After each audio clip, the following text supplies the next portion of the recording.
接下来我们来学习金融市场工具，也就是说金融市场里边的交易的工具。那什么叫做金融工具呢？金融工具就是完成资金融通所使用的工具，通常也叫做金融产品。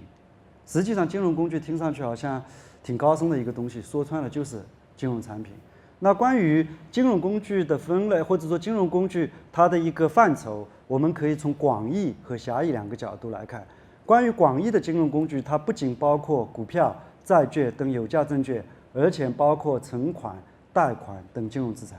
从这个定义来看，实际上或者说从这个范畴来看，它既包括标准化的部分，对不对？也包括了存款、贷款就是非标准化的部分。也就是说，把金融机构里边、金融中介机构里边的金融工具也包含在里面了。广义上来说，那么狭义上来说，它就是指的是标准化的金融工具，也就是说，以一定格式制成的标准化的在金融市场上被普遍接受和交易的金融资产，比如说像股票啊、债券啊，这些都是标准化的，这是狭义的金融工具。那么金融工具的一些分类的话，实际上你可以根据市场的分类，同时导出金融工具的分类。比如说货币市场工具和资本市场工具，不就刚才有介绍货币市场和资本市场吗？还有债务市场工具、股权市场工具。那么债务市场工具主要是债券，股票市场工具、股权市场工具主要是股票，也有讲过。当然也可以有其他划分方式，比如说在融资方式里边，我们有讲过直接融资和间接融资，于是对应的有直接融资工具和间接融资工具。还有分法是，比如说原生金融工具和衍生金融工具。原生金融工具它是为投融资创造的工具，衍生金融工具是为保值投机创造的工具。那么原生金融工具实际上大家应该是一说就知道了，像股票、债券，对不对？那衍生金融工具呢？期权、期货、远期互换等等这些。那关于衍生金融工具，因为同学们还没有学，后续呢有专门的章节来展开学。我在这里只举一个非常简单的例子来让大家做这样一个认识。比如说你买了股票，为了规避风险，那么你同时找到了一个交易对手，买了这样一份期权，期权就是衍生金融工具。那这个期权什么意思呢？你和你的那个交易对手呢达成的这样的一个交易是，他给了你这个期权，使得你在未来有权利以50元每股的价格把这个股票卖给对方。他买给了你这样一个权利，当然你获得这个权利可能会支付期权费，比如说2元钱你买了这样一个权利。那么有了这样一个权利，对你有什么帮助？你不就最担心股票未来会下跌吗？假如说下跌到了40，你不用怕，你到市场上只能只值40，但是你可以把这个期权找到交易对手说我要行权，那么他必须执行这个权利，也就是说你可以以50元的价格卖给他，你获取50元的这样一个股票的一个收益，股票的一个价值。那么这样使得你的风险得到了规避，对不对？那同学们会想，那交易对手也不是傻的啊，交易对手如何来赚钱啊？那同学们继续往下想，如果股价到了60的时候，你会不会去行使权利？你去行使权利，只卖得了50给对方行使，但是你在市场上一卖，是不是就可以卖60，对吧？所以你就会放弃这个权利。于是对方知道你放弃了以后，这2元钱的权利不就是他的盈利吗？对吧？那对方为什么改跟你这样做？可能他就是一个投机手，他手上什么都没有，他可能就是为了投机。他基于投机的原因，是因为他学习了翁老师这课，他知道了，通过分析宏观分析，他分析认为未来股价肯定会超过50以上。那你超过50以上，我稳稳的卖一个期权费赚2块钱，不就很舒服吗？所以他可能是为了投机，实际上投机和投资也是没有太清晰的界限了。反正通过这种行为，使得就双方获得可能就是说在这里边进行博弈，有些人获得收益，有些可能会有一定的损失。那么衍生金融工具总的来说就是为了保值投机创造的工具，这是关于一个这样的一个分类。那接下来我们来认识一下金融工具的特性。金融工具的特性，我可以通过这样一个举例。假如说同学们你回家了，放假回家，回到家以后，你妈呢刚好拿到一大堆各类金融工具，让你来学，帮着她来学。那帮着她来学的时候，实际上同学们可能会缺乏这样的一种分析的思路或者说方法。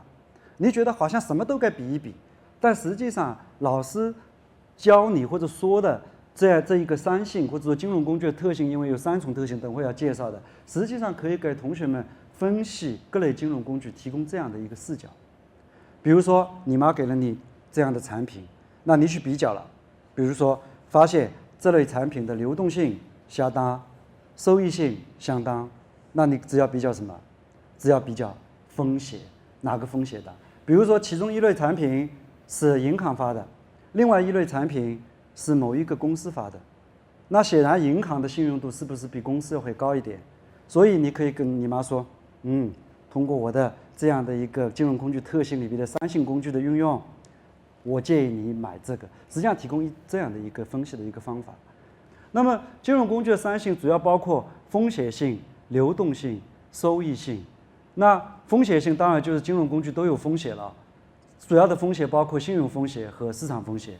流动性是指一种资产转换为现金时的难易程度，收益性是指金融工具可以获得收益的特性。那么从这3性这3个名词来说，实际上同学们都很容易理解。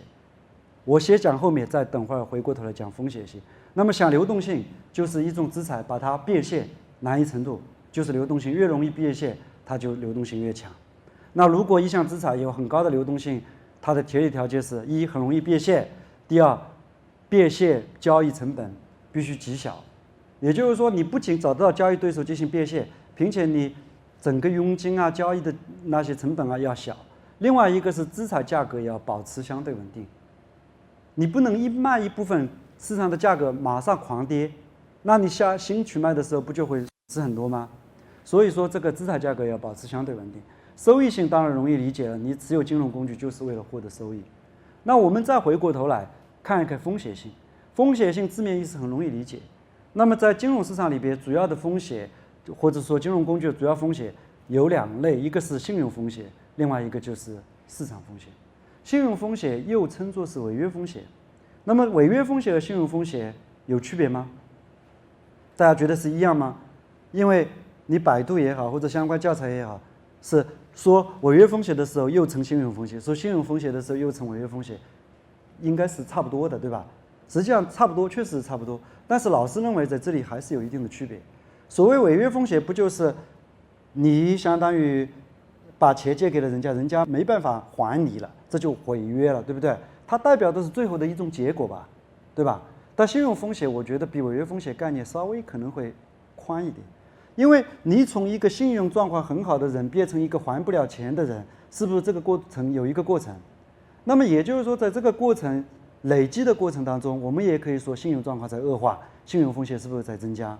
所以违约只是最后的一个状态、一个结果，而信用风险它不仅包括违约，还包括整个信用状况变差的这样一个过程，对不对？那这个是关于里边的一类，就是信用风险或者说违约风险。另外一类风险是市场风险。市场风险是指金融工具的价格或市场价格波动的风险。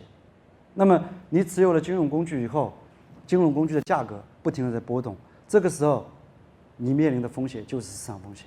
市场风险在金融市场里边最重要的价格指标主要2个，一个是利率，另外一个是汇率，当然还有一些贵金属的那个商品价格，主要是利率和汇率。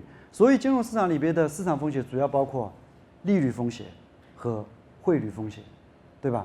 那么这个同学们要稍稍了解的。那关于金融工具的特性里边，风险性、流动性和收益性是什么样的一个关系呢？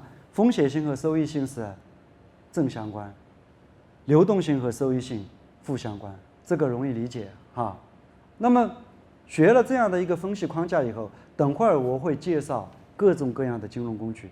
那么介绍这些金融工具的时候，同学们可以带着这3性的视角去分析它。再重复一遍，就风险性、流动性、收益性，带着这3性的视角去分析它。